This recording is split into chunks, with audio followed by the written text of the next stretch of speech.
আমি কিছুদিন আগে একটা নিউজ দেখলাম, ওই যে লন্ডনে বসে জনাব তারেক রহমান সাহেবকে আমি ধন্যবাদ দিতে চাই। উনি সংবাদ শোনা মাত্রই ওনার দলের অনেক চাঁদাবাজকে উনি বহিষ্কার করেছে। I do appreciate. প্রতিটি দলের এরকম ইনিশিয়েটিভ নেওয়ার দরকার আছে না নাই? যে কোনো দলে এই প্র্যাকটিসটা থাকার দরকার আছে না নাই? চাঁদাবাজদের সাথে আপনারা নিজেদেরকে মুক্ত ঘোষণা করবেন যে এরা আমার দলের কর্মী হতে পারে না।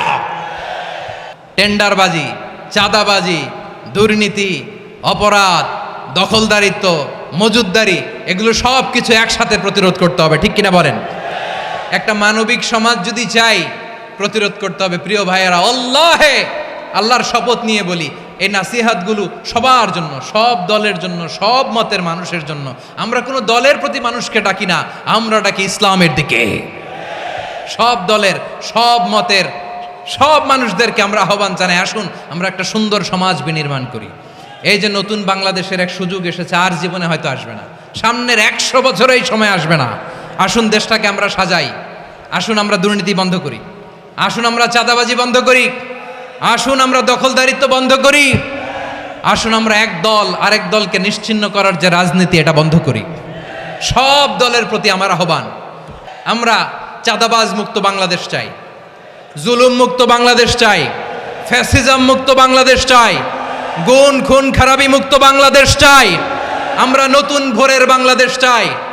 ওই বাংলাদেশ পাওয়ার জন্য মুনকার প্রতিরোধে, অন্যায় প্রতিরোধে যদি বাঘের বাচ্চার মতো, আবু সাইদের মতো 2 হাত উঁচু করে, বুককে টান টান করে প্রসারিত করে দাঁড়াতে হয়, রাজি আছো মুসলমান? কারা কারা রাজি?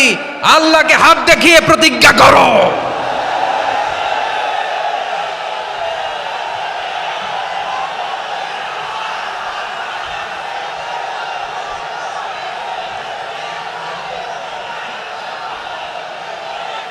আমার প্রিয় ভাইয়েরা, বসুন বসুন আমার ভাইয়েরা।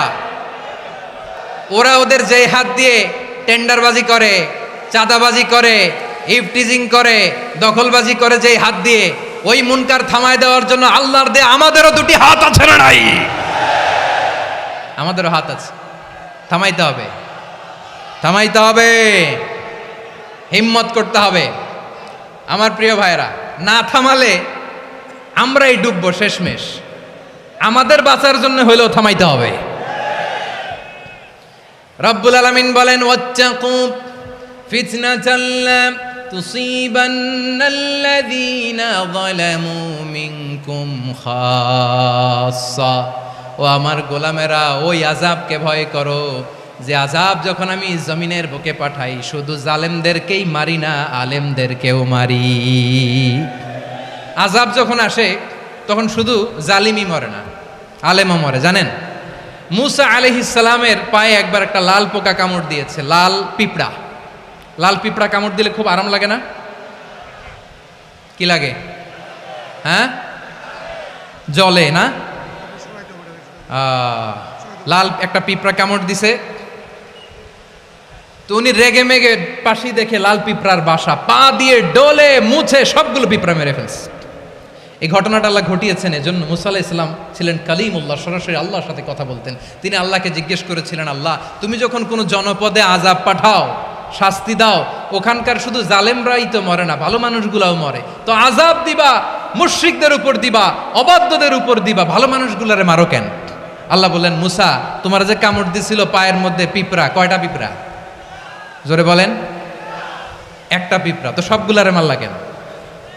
রেগে মেগে পুরো পিঁপড়ার বাসা ভেঙে ম্যাসাকার করলা কেন? এই মুসা, আমি যখন অ্যাকশনে যাই, আমি যখন শাস্তি দেই, তখন এত বাস বিচার করা হয় না, বাস বিচার করা যায় না। যখন অ্যাকশনে যাওয়া হয়, ওইটা ডাইরেক্ট অ্যাকশন হয়ে যায়। চিল্লায় বলো ঠিক কি না? এজন্য আমাদের বাঁচার জন্য হলেও এই পাপ থামাতে হবে, এই শয়তানের অট্টহাসি থামাতে হবে, অন্যায় অপরাধ সমাজ থেকে আমাদের থামাতে হবে। কারণ আযাব আসলে ওরাও মরবে, আমরাও মরব। একটা জাহাজ 2 তলা, আপনি আছেন 2য় তলায়, শুনতেছেন? শুনতেছেন? জাহাজ কয় তলা? আপনি কোন তলায়? 2য় তলায়। নিচের তলার কিছু লোক জাহাজের তলা ছিদ্র করতে আরম্ভ করছে। কি ছিদ্র করতেছে? আচ্ছা, জাহাজের তলা ছিদ্র করলে তলা দিয়ে কি ঢুকে? এখন আপনি যদি বলেন আমার কি, আমি তো 2 তলায়, আমার কি, আমি তো সেফ, আমি ইন দ্য সেফ জোন, আমি তো ভালো আছি, আমি তো ভালো আছি, ওরা ছিদ্র করে ওরা মরবে। আসলে কি শুধু ওরা মরবে, নাকি তলা ফুটো হলে ভিতরে পানি ঢুকলে আপনারও সলিল সমাধি হবে? তলা দিয়ে যখন পানি ঢুকবে, জাহাজ ডুবলে আপনিও মরবেন। এজন্য নিজে মরার আগে ওই পাগলগুলোর নিচতলায় যে থামাতে হবে, চিল্লায় বলেন ঠিক কিনা। এজন্য আল্লাহ বললেন মুনকার প্রতিরোধের দায়িত্ব সমাজের টপ টু বটম সবার। পুরো আম্মার দায়িত্ব, সরকার প্রধানের দায়িত্ব, প্রতিটি ফ্যামিলির প্রধান বাবার দায়িত্ব, বিশ্বনবী বললেন প্রতিটি সচেতন মুসলিমের দায়িত্ব। এজন্য মুনকার প্রতিরোধ করার দরকার আছে না নাই? সমাজে এই যে ইফটিজিং হয়, আপনার বোনের বয়সী একটা মেয়েকে কিছু বকাটে টিটকারি করে, এই বলে সেই বলে, নোংরা কথা বলে, রাস্তায় দেখেও আপনি পাশ দিয়ে না দেখার মতো চলে যান কেন? আপনি দাঁড়ান না কেন? আপনি দাঁড়ালেই তো থেমে যাবে, কারণ সত্যের যে শক্তি তার সামনে মিথ্যা মুখ থুবড়ে পড়ে। আপনার সামনে ও কিছুই না, নাথিং। আপনি দাঁড়ান, ওকে প্রশ্ন করেন যে আমার বোনকে তুমি ডিস্টার্ব করো কেন? আপনাকে দেখে আরো 5 জন দাঁড়াবে, 5 জনকে দেখে আরো 10 জন দাঁড়াবে। আমাদের নীরবতা আর আমাদের নিশ্চুপ থাকাই জালিমদেরকে আরো শক্তিশালী জালিম বানিয়েছে। এজন্য মুনকার প্রতিরোধের দায়িত্ব আমাদের সবার। রাব্বুল আলামিন বলেন ওয়ায়ানহা আনিল ফাহশাই ওয়াল মুনকারি ওয়াল বাগি ইয়াইদুকুম লাআল্লাকুম তাযাক্কারুন। বসুন।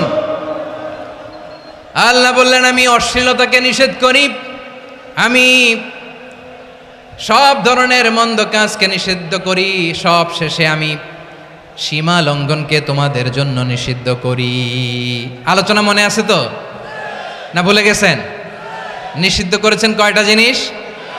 1 নম্বরে অশ্লীলতা, 2 নম্বরে মুনকার তথা সব মন্দ কাজ, 3 নম্বরে আল বাগি সীমা লঙ্ঘন, ক্রসিং দ্য লিমিট। সীমা লঙ্ঘন করা ভালো না। We all should know our limits. চিল্লায় বলেন ঠিক কিনা। একই আয়াতে আল্লাহ বললেন কুল ইন্নামা حرم ربي الفواحش ما ظهر منها وما بطن والإثم والبغي بغير الحق। অন্যায় ভাবে যে অবাধ্য হয়, যে সীমালঙ্ঘন করে, তাদেরকেও আমি এটা হারাম করে দিলাম। সীমালঙ্ঘন করা হারাম, সীমালঙ্ঘন করা হারাম। আল্লাহ বারবার বারবার আমাদেরকে ওয়ার্নিং দেয়। যখন আমরা থামি না তখন আল্লাহ ধরে, আর যখন ধরে তখন ছাড়ে না। ধরে ধরে ধরে না, ধরলে আল্লাহ। ফেরাউনকে কিন্তু হুট করে ধরে নাই, আপনারা জানেন 9 বার ওয়ার্নিং দিয়েছে। ফেরাউনকে আল্লাহ তাআলা ওয়ার্নিং দিয়েছিল কয়বার? বীর চট্টলার বীর সেনানীরা আওয়াজ করে বলেন ফেরাউনকে ধরার আগে ওয়ার্নিং দেওয়া হয়েছিল কয়টা? রব্বুল আলামিন বলেন ওয়ালাকাদ আতাইনা মূসা 9 আয়াতিন বাইয়িনাত, 9টা মুআজিজা দেখিয়েছি। 1 2 3 বারবার এইভাবে রিমাইন্ডার, ওইভাবে রিমাইন্ডার, এইভাবে নাসিহাত, ওইভাবে দাওয়া। ফাকুলা লাহু কাওলান লাইয়িনা, নরম করে বলো, সফট করে বলো, যত ওয়ে হতে পারে দাওয়া মেথডোলজির।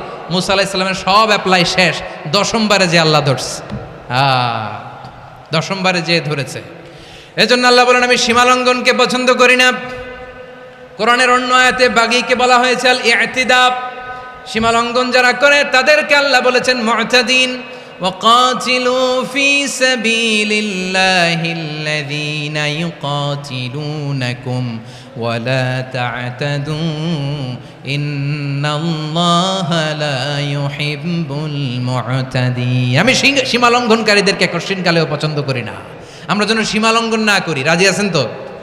যে কোনো ক্ষেত্রে ইবাদতে যেন সীমা লঙ্ঘন না করি। অনেকে আমরা ইবাদতে সীমালঙ্ঘন করে ফেলি। বিশ্বনবী সাল্লাল্লাহু আলাইহি ওয়াসাল্লাম যেটা শিখিয়েছেন এর বাইরে যে অতিরিক্ত বুজুর্গ হতে চায়, এরকম আছে না নাই? করা যাবে না, কোনো ক্ষেত্রেই সীমালঙ্ঘন করা যাবে, এমনকি যুদ্ধক্ষেত্রেও না। বিশ্বনবী সাল্লাল্লাহু আলাইহি ওয়াসাল্লাম বলেন খবরদার যুদ্ধক্ষেত্রেও সীমালঙ্ঘন করো না। কি সুন্দর ইসলাম আমরা পেয়েছি। বিশ্বনবী বলেন খবরদার যুদ্ধের ময়দানে কোনো নারীর গায়ে হাত তোলো না, কোনো শিশুর গায়ে হাত তোলো না, কোনো গবাদি পশু হত্যা করো না, কোনো শস্য ক্ষেত্র ধ্বংস করো না, ইবাদতরত অন্য ধর্মের কোনো সন্ন্যাসীর গায়ে হাত তুলো না। বলেন সুবহানাল্লাহ। তাহলে আমরা সীমালঙ্ঘন করতে পারবো? প্রিয় ভাইরা, একটা সুখী, সমৃদ্ধ, শান্তির সমাজ, মানবিক সমাজ যদি আমরা গঠন করতে চাই, আমাদের আল্লাহর দেয়া কয়টা আদেশ মানতে হবে বলেন দেখি? সবাই বলেন কয়টা? আর বেঁচে থাকতে হবে কয়টা জিনিস থেকে? আওয়াজ করে বলেন কয়টা? আচ্ছা, আদেশ নাম্বার 1 কি ছিল বলেন? আল্লাহর আদেশ কি? 1 নাম্বার আদাল, ন্যায়পরায়ণতা। আমরা সুবিচার, সুশাসন, ন্যায় বিচার চাই কি চাই না? 2 নম্বরে কি ছিল? মাশাআল্লাহ, আওয়াজ করে বলেন 2 নম্বরে কি ছিল?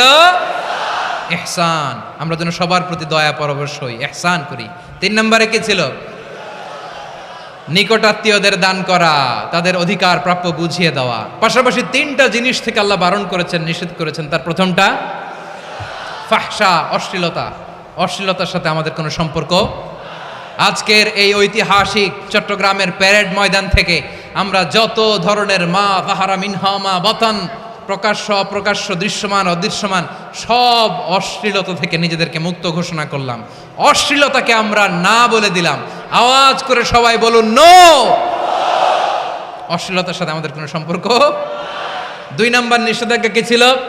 আল মুনকার, সমাজের যত মন্দ কাজ এগুলোকে আমরা প্রতিরোধ করব। রাজি আছেন তো সবাই? 3 নম্বরে আল বাগি, সীমালঙ্ঘন। কোন মুসলিম সীমালঙ্ঘন করে না, এমনকি যুদ্ধক্ষেত্রেও না। আওয়াজ করে বলেন ঠিক কি না? রাব্বুল আলামিন শেষে বললেন ইয়াইদুকুম লাআল্লাকুম তাযাক্কারুন, আল্লাহ তোমাদেরকে উপদেশ দেন যাতে তোমরা শিক্ষা গ্রহণ করো। আমরা উপদেশ দিব, আমরা জোর করে কাউরে কিছু মানাতে চাই না। লা ইকরাহা ফিদ্দিন ওয়া যাক্কির ফাইন্না যিকরা তানফাউল মুমিনিন। উপদেশ দিলে এটা মুমিনদের কাজে দেয়। লাস্তা আলাইহিম বিমুসাইতির ইন্নামা আনতা মুযাক্কির। নবী হে, আপনি রিমাইন্ডার দাতা, আপনি উপদেশ দিবেন। আমরাও বিশ্বনবীর এই হাদিসগুলো থেকে, কোরআনের আয়াত থেকে রিমাইন্ডার, এই কথামালা, বাণীবাহক হিসেবে এই বাণীগুলো আপনাদের সাথে কাছে পৌঁছে দিলাম। আমরা আল্লাহ তাআলার কাছে প্রার্থনা করি, আল্লাহ আমরা যেন আদল দিয়ে আমাদের সমাজকে গঠন করতে পারি। আল্লাহ আমরা যেন ইহসান করতে পারি, আমরা যেন নিকটাত্মীয়দের দান করতে পারি। আল্লাহ যত ধরনের অশ্লীলতা, অনাচার, মন্দ কাজ, সীমালঙ্ঘন, অবাধ্যতা থেকে যেন আমরা বেঁচে থাকতে পারি। আল্লাহ তাআলা আমাদের সবাইকে কথাগুলো বোঝার ও আমল করার তৌফিক দান করুক।